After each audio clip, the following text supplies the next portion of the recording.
Su Biblia en esta tarde, en este día todavía, para que estudiemos la Escritura.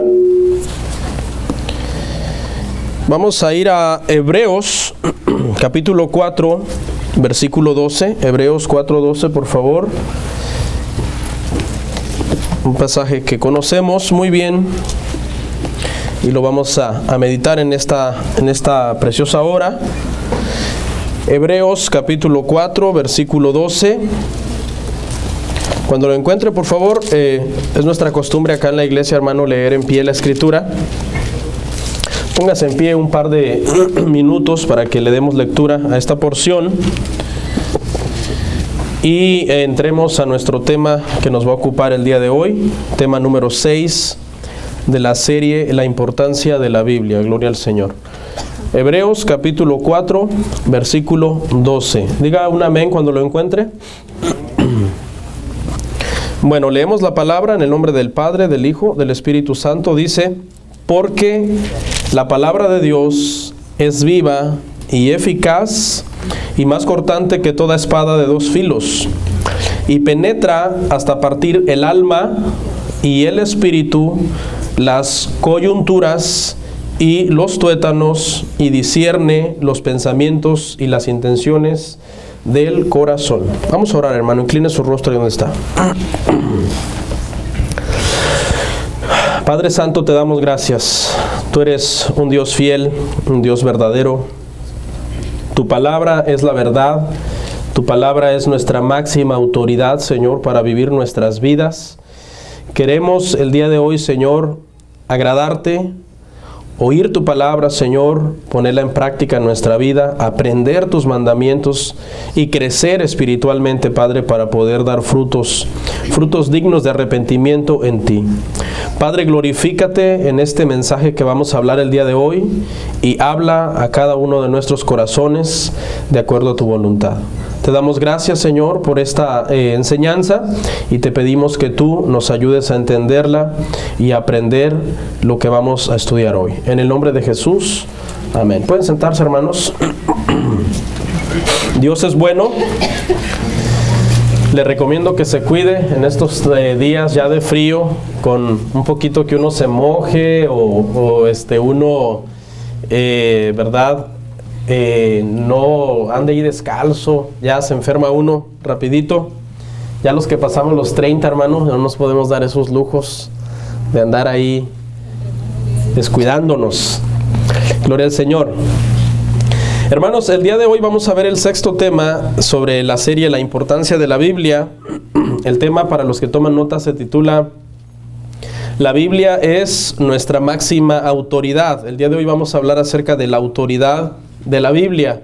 En los temas pasados ya hemos aprendido, ¿verdad?, bastante acerca de la historia de la Biblia. ¿Se recuerda? Estuvimos estudiando la historia de la Biblia. La Biblia contiene 4.500 años de historia, a través de la cual ha sobrevivido a muchas cosas. En primer lugar, tuvo que sobrevivir, ¿verdad?, a las copias que se tenían que estar haciendo constantemente de la Biblia para que la Biblia continuara. En segundo lugar, tuvo que sobrevivir a la persecución. Hubo en diferentes tiempos gente interesada en destruir la Biblia porque amenazaba a la política de algún imperio, las costumbres o los dioses de ciertas naciones.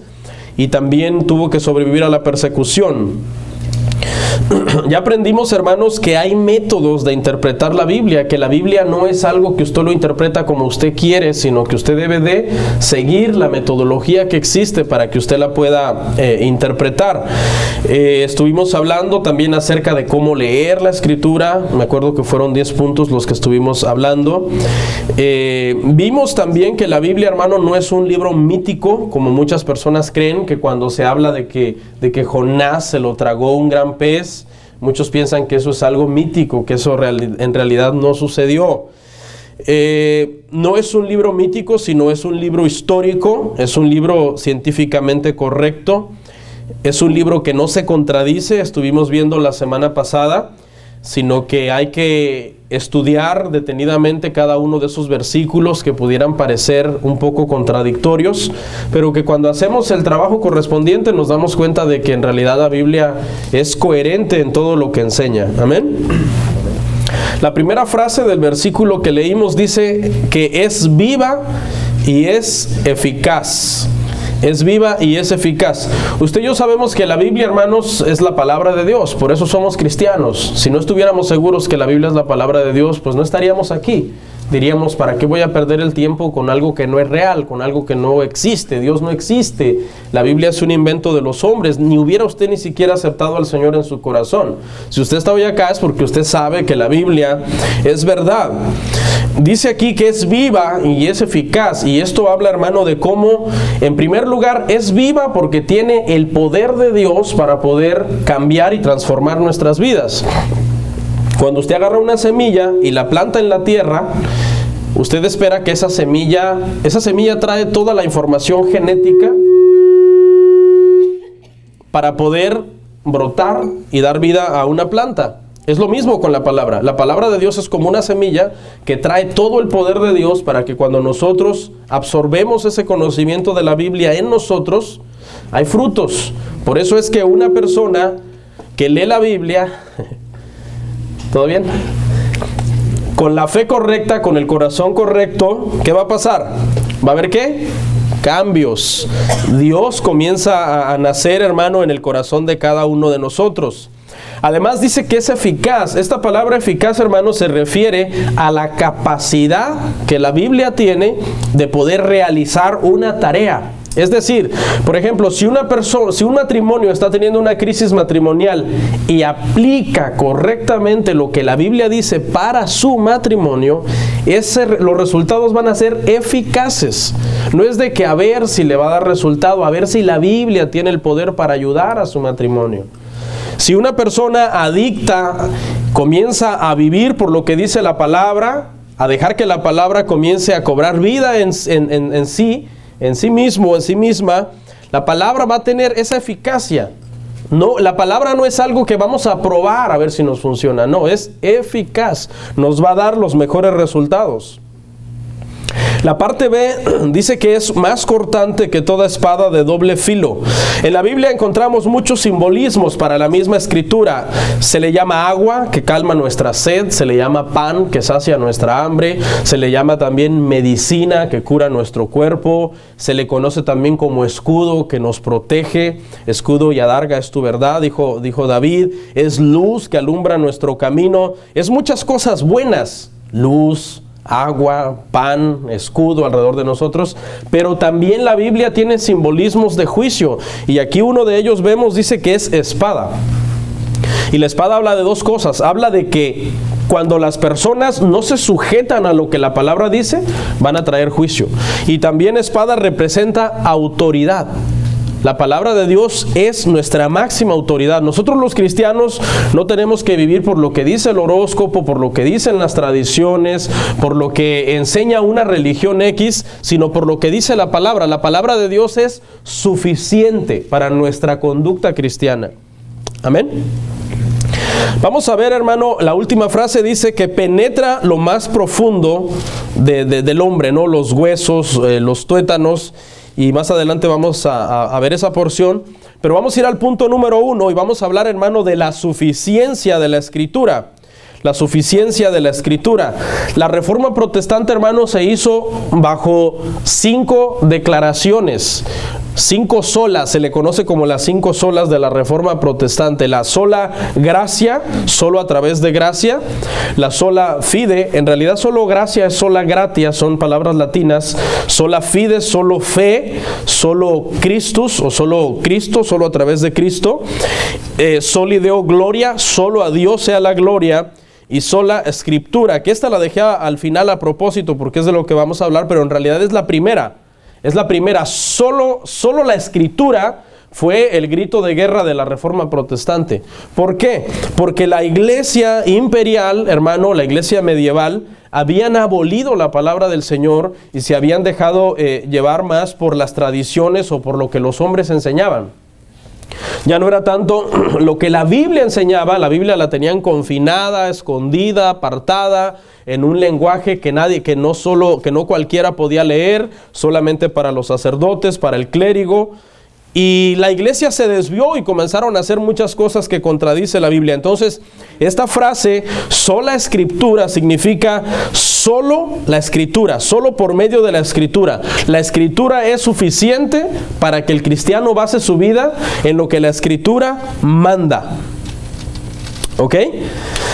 Por ejemplo, la tradición, hermano, había traído muchas cosas, muchas doctrinas equivocadas dentro de la iglesia. ¿Por qué? Porque habían puesto a la tradición al peso de la palabra. Y se decía, si usted estudia la historia de la iglesia, hermano, imperial, que se volvió la iglesia medieval con el paso del tiempo, esta iglesia decía, nuestras tradiciones, lo que nosotros decimos, tiene tanto peso como lo que la Biblia dice o aún más. Y es más, si ustedes quieren saber el significado correcto de la escritura, pregúntenos a nosotros. Nosotros somos los únicos autorizados en decirles qué significa la escritura. Y por eso fue que los reformadores se levantaron y dijeron, esto lo tenemos que cambiar, porque se habían adherido al cristianismo cosas como, por ejemplo, la oración a los santos, la oración a María, la Inmaculada Concepción de María, la transubstanciación, que consiste en que supuestamente la galleta o la hostia se convierte literalmente en el cuerpo de Cristo. No es simbólico, sino literal. El bautismo de niños, las indulgencias, que consistía en pagar dinero para poder obtener el perdón de los pecados de las personas. La autoridad papal, esta doctrina enseñaba que el Papa era prácticamente, o enseña, porque esta doctrina está obviamente vigente en la enseñanza romana, que es el vicario de Cristo, la máxima autoridad en la tierra, que es Dios prácticamente en la tierra. Entonces, estas doctrinas se habían metido dentro de la iglesia, se habían vuelto tradiciones muy fuertes, y los reformadores dijeron, no, la escritura es suficiente, tenemos que volver a la escritura, y por eso es que se hizo ese grito de guerra, sola escritura, solamente la escritura es suficiente. ¿Ok? Martín Lutero, que está considerado el padre de la Reforma, fue el que se levantó a decir y a contradecir este tipo de enseñanzas. Nosotros sabemos, hermano, que él redactó 99 tesis que las clavó en la capilla de Gutenberg el 31 de octubre de 1517, y él fue el que dijo, no, esto no está bien, tenemos que cambiarlo. Lo amenazaron de muerte, le dijeron que lo iban a matar. Él dijo, yo no me puedo retractar, no puedo ir contra lo que mi conciencia me dice, a menos que con la misma escritura ustedes me demuestren que yo estoy equivocado, pero si no, que Dios me ayude. Y pues estoy en sus manos, que Dios me ayude. ¿Ok?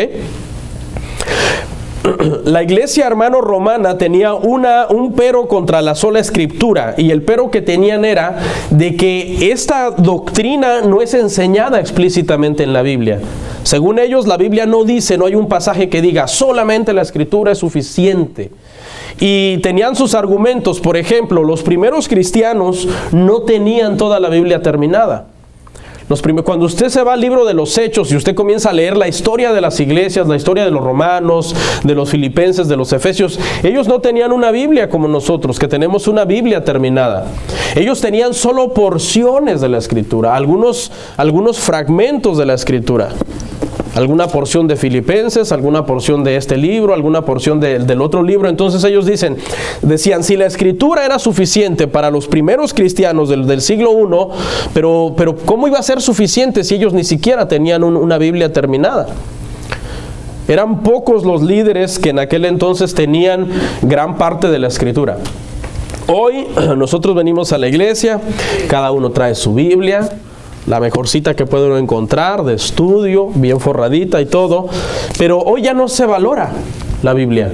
Mucha gente no lee la escritura. Los primeros cristianos no la tenían completa, tenían porciones solamente de la Biblia. En el momento en que alguna copia pasaba por sus manos, ellos se la devoraban, se la querían memorizar, se la querían aprender. Máximamente los líderes, que eran los que enseñaban la Biblia y enseñaban la escritura, estas personas devoraban los escritos. Hoy no, hoy cada quien tiene su copia. Hoy ya no solo el pastor tiene una copia completa, sino que cada uno de los miembros tiene una copia completa de la Biblia. Pero lamentablemente, ¿sabe qué pienso? Que la comodidad es la que nos hace a nosotros confiarnos. La comodidad le hace daño. todo está bien, todo está tranquilo, estoy sano, estoy prosperado, tengo dinero, tengo salud, me puedo dar la vida que yo quiera, puedo viajar si quiero, puedo hacer esto, puedo hacer lo otro. Y comienza la gente a descuidar las cosas espirituales. ¿Sabe qué es necesario para que muchos vuelvan a la Escritura? Que Dios les apriete las tuercas. Y va a comenzar a venir, hermano, persecución sobre la iglesia cristiana, porque la iglesia cristiana, cuando se acomoda, se aparta de la voluntad de Dios y comienzan a vivir una vida vacía, una vida llena del mundo. Hoy es más fácil encontrar cristianos mundanos que cristianos espirituales. Los cristianos espirituales en la iglesia están contados, yo creo, vamos a decir 2 manos para no ser malos, 2 manos, con los dedos de 2 manos. Y los cristianos mundanos dentro de la iglesia, eso es un hervidero de cristianos. Los que les gusta el mundo, les atraen las cosas del mundo, pero no les gustan las cosas de Dios. ¿Ok? Esa era, hermano, la primera objeción. Ellos decían, no, la sola escritura no está bien, porque los primeros cristianos ni siquiera la tenían. ¿Ok? Ahora, ¿cuál es el error en esto? El error en esto está en que se está diciendo que la Biblia es la autoridad o que es suficiente solo si está disponible. Pero si no está disponible, no tiene autoridad, y eso es un error. La Biblia, usted tenga una Biblia en su casa o no tenga una Biblia en su casa, la Biblia es la autoridad. No depende de su disponibilidad, como Roma decía, no, esa doctrina no sirve, porque los primeros cristianos ni siquiera tenían una Biblia completa. La imprenta no se había inventado, la Biblia no existía como existe hoy en estos días, por lo tanto esa doctrina la podemos derribar. ¿Ok? Esta doctrina, hermano, de la Escritura es suficiente. A nosotros nos enseña que si nosotros basamos nuestra vida en la Biblia y en lo que la Biblia enseña, es suficiente para vivir una vida cristiana agradable a Dios aquí en la tierra y suficiente para que nosotros podamos heredar la vida eterna. Vaya conmigo a 2 de Timoteo 2:15.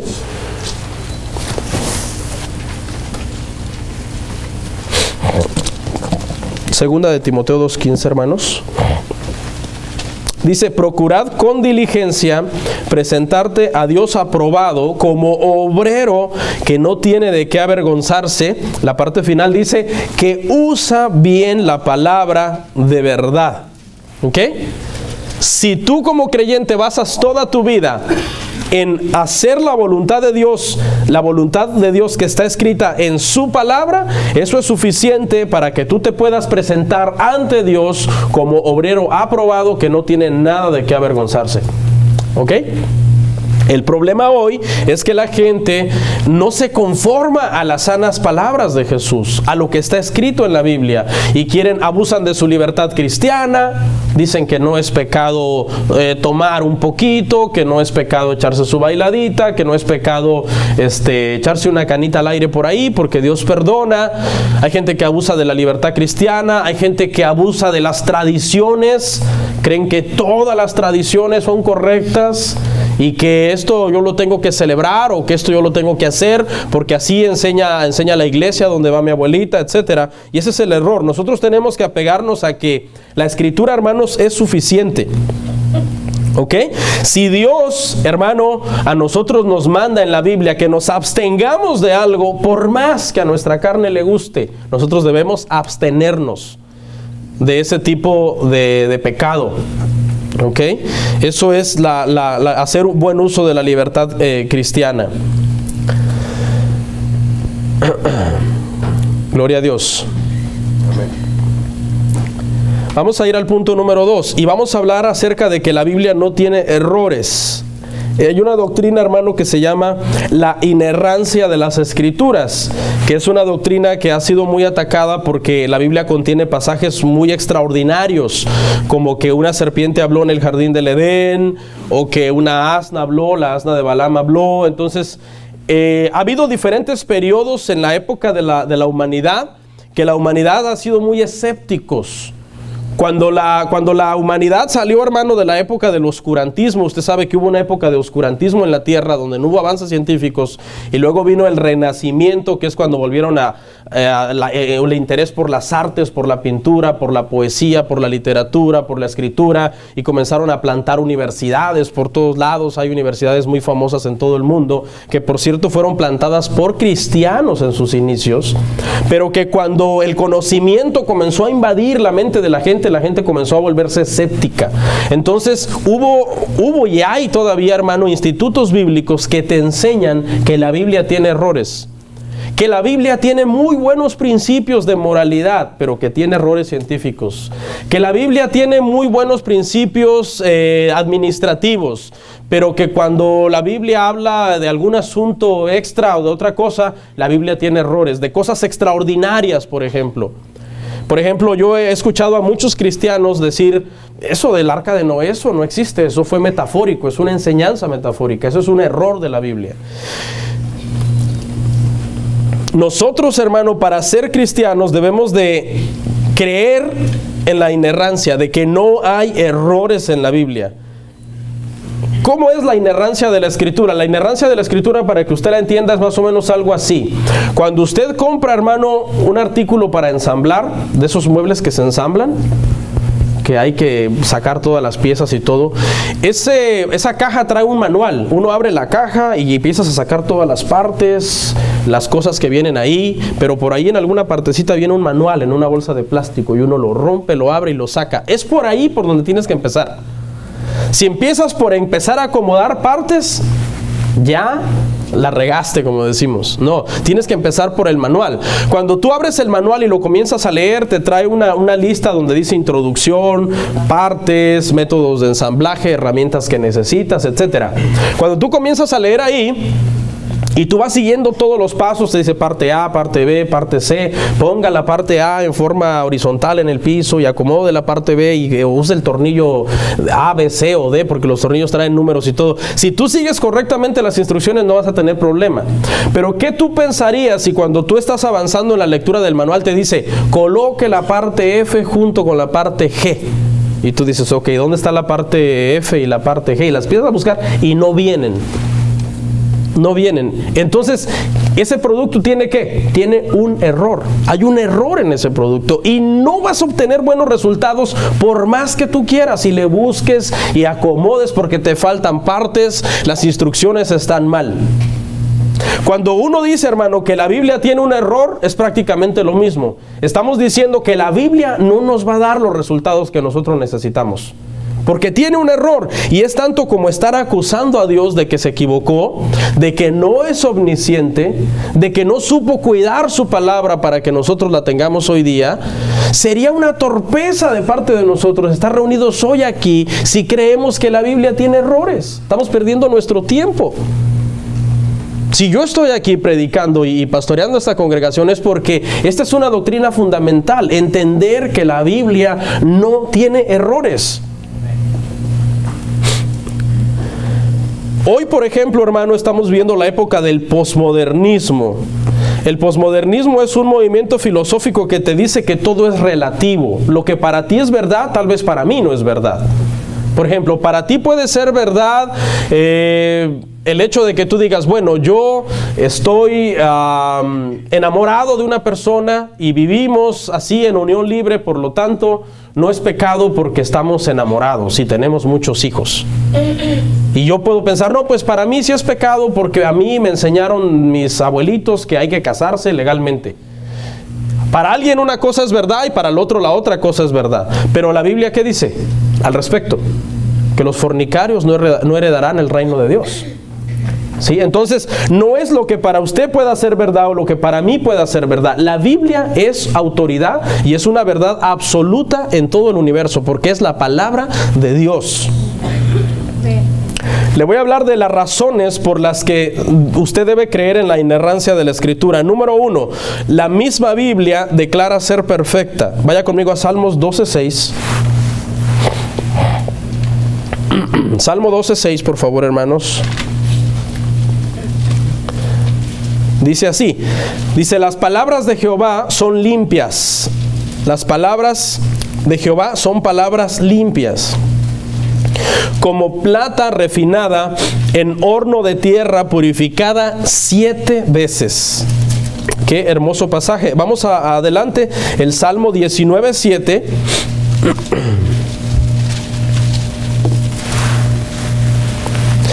Dice, la ley de Jehová es perfecta, que convierte el alma. El testimonio de Jehová es fiel, que hace sabio al sencillo. Y por último, Proverbios 35. Vamos a Proverbios 35.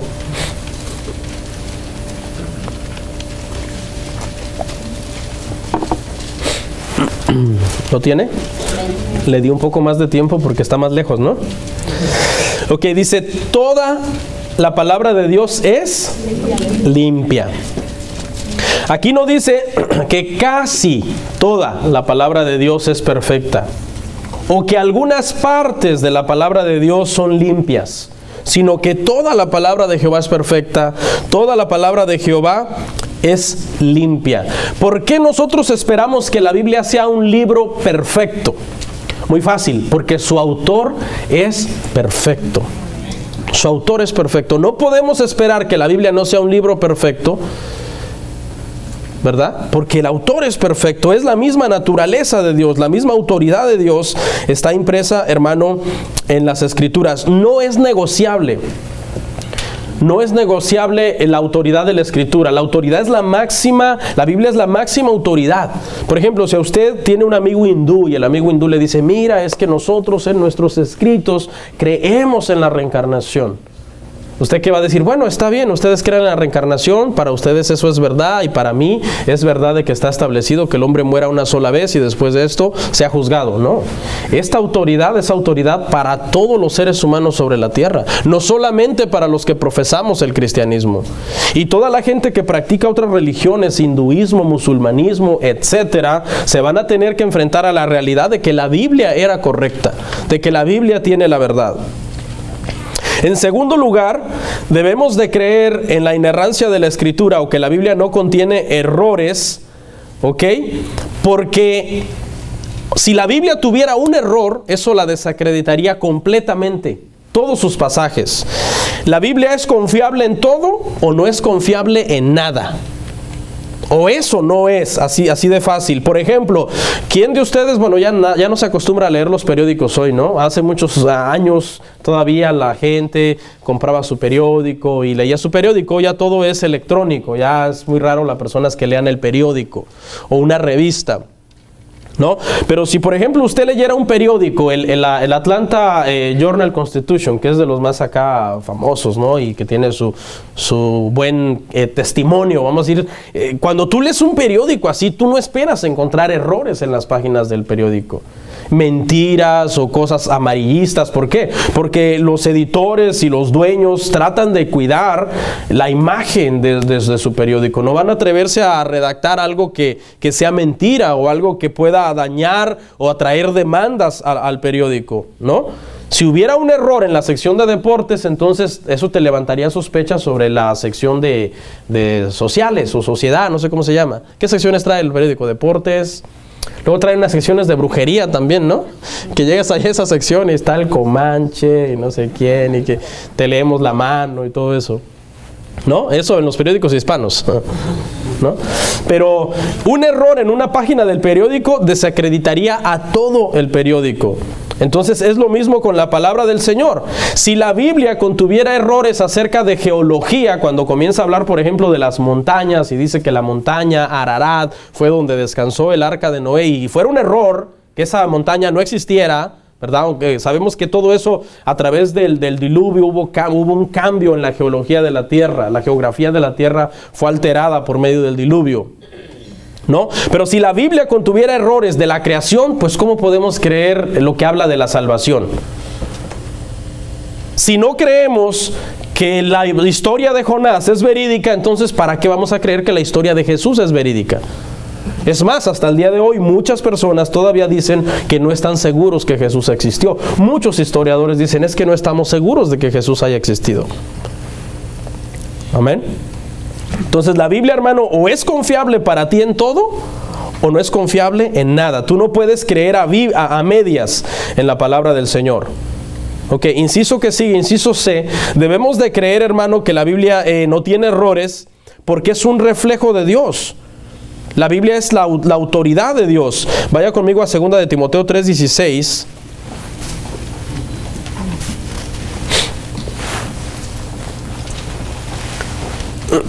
Segunda de Timoteo 3:16 dice: toda la escritura es inspirada por Dios y útil para redarguir, para corregir, para instruir en justicia. La palabra inspirada en el original es la palabra griega teumneustos. Está un poco difícil, teumneustos, y significa literalmente respirada por Dios. Esto significa que las personas que escribieron la Biblia, Dios estaba susurrándoles a ellos lo que ellos tenían que escribir. Ellos no escribieron lo que ellos querían, ellos escribieron lo que Dios les estaba prácticamente dictando. Entonces la Biblia entera es el reflejo de Dios. ¿Sí? Por eso nosotros podemos estar seguros de que no tiene error, porque Dios es omnisciente, Dios todo lo sabe. ¿Ok? Si Dios comete errores, entonces ¿qué nos garantiza de que nosotros vamos a estar bien, o que de el creer que hay un cielo, que al morir usted va a despertar con Dios?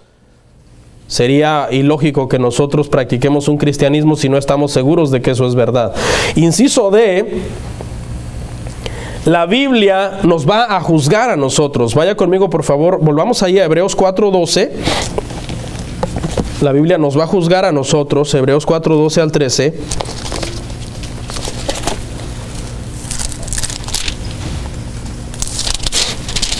Gloria al Señor.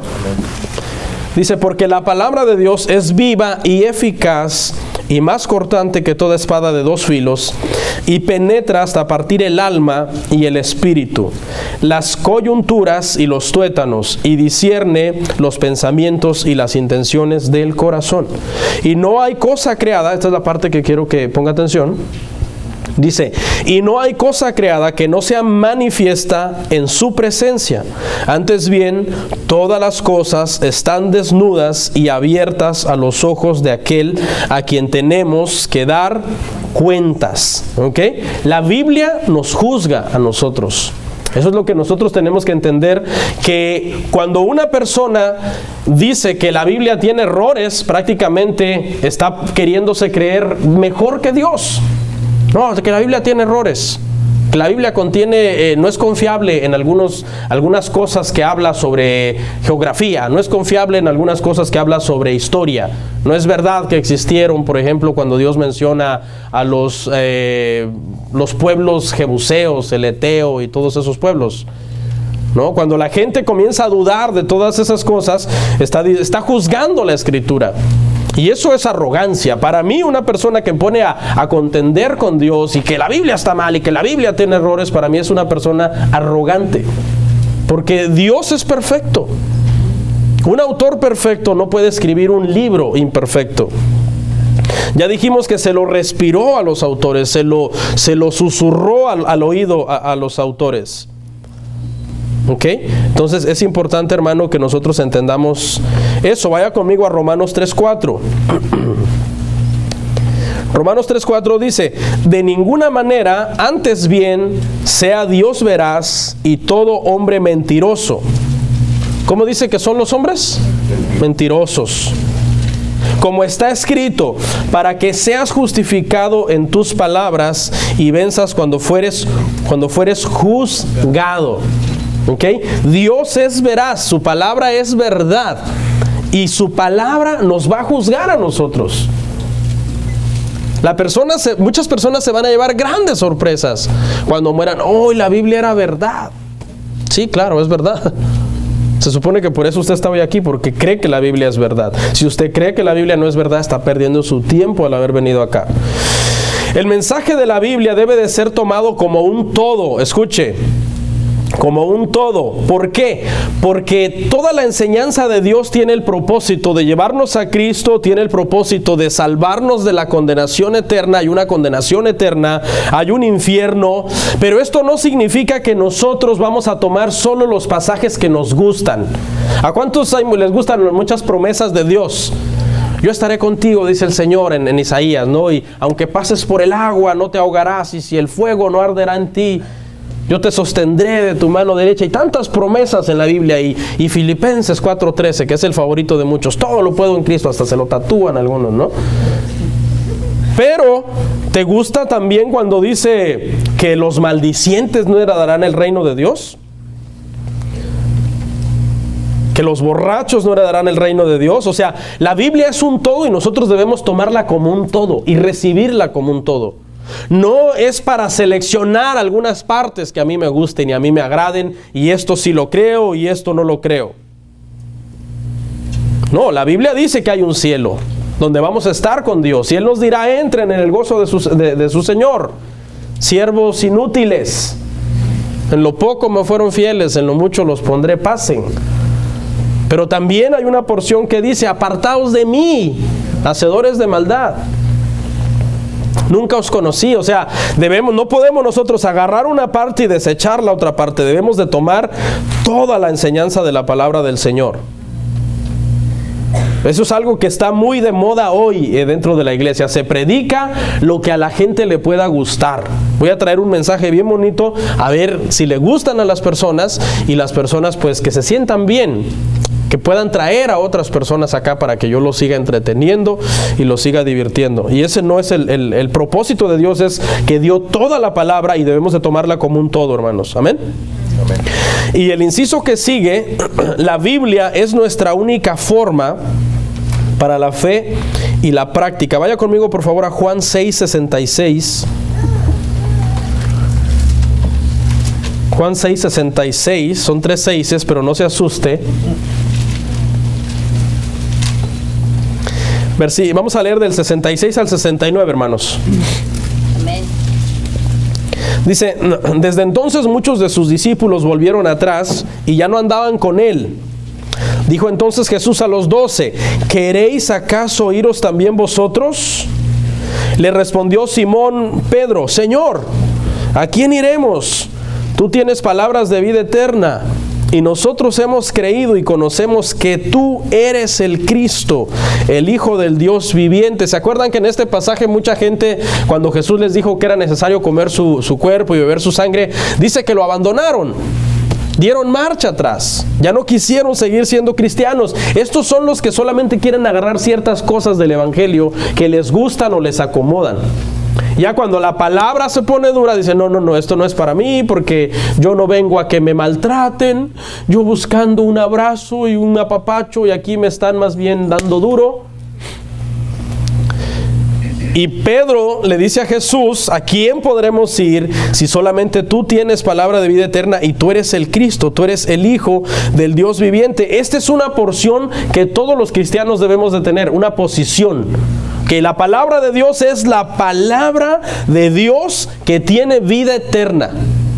Y es la que me revela al Cristo, al Salvador de mi alma. Estas son dos doctrinas fundamentales de las que está hablando Pedro aquí, bajo las cuales el cristiano debe vivir su vida. La palabra de Dios es la máxima autoridad para que yo viva mi vida. En ellas está la vida eterna y en ellas está revelado el Hijo de Dios. El único camino al Padre, el único que me puede dar salvación. A muchos la promesa de vida eterna no les interesa porque están bien sanitos, pero está establecido que el hombre viva una sola vez y después de eso nos vamos a morir y vamos a ir a un juicio. Y ahí a ver si no te interesa la vida eterna, porque es la promesa más grande dentro de las Escrituras para todos nosotros. Esa es nuestra fe, esa es nuestra esperanza. Nos vamos a ir para estar en la eternidad con el Señor. Gloria al Señor. ¿Ok, hermanos? Entonces no puedes aceptar, si tú eres un cristiano sano, tú no puedes aceptar que la Biblia tenga errores, porque si tiene un error, todo es un error. O la Biblia es o la Biblia no es. Y por último, hermano, vamos a hablar un poco acerca del canon. Vamos a hablar del canon de la Biblia y cómo esto tiene que ver con la autoridad de la Biblia.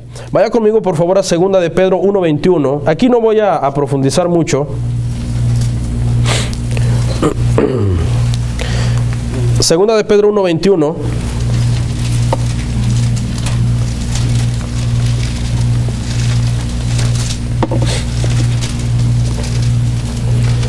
Gloria al Señor.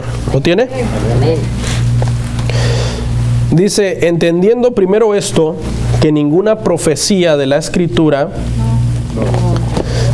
perdón, ¿qué les dije? ¿Y cuál es? Permítanme. Entendiendo primero esto, que nunca la profecía de la Escritura es de interpretación privada. Ok, el 20. ¿Lo tiene? Dice, entendiendo primero esto, que ninguna profecía de la Escritura es de interpretación privada, porque nunca la profecía fue traída por la voluntad humana. Okay, es voluntad divina, por lo tanto no puede haber error, sino que los santos hombres de Dios, sabemos que fueron profetas, reyes, apóstoles, discípulos, etcétera. Dice, hablaron siendo inspirados, la misma palabra griega, ¿no? Que es que Dios directamente se las respiró a ellos por el Espíritu Santo. ¿Ok? ¿Qué quiere? Cuando yo les digo que el canon de la Biblia ya se cerró, ¿a qué me refiero, hermano?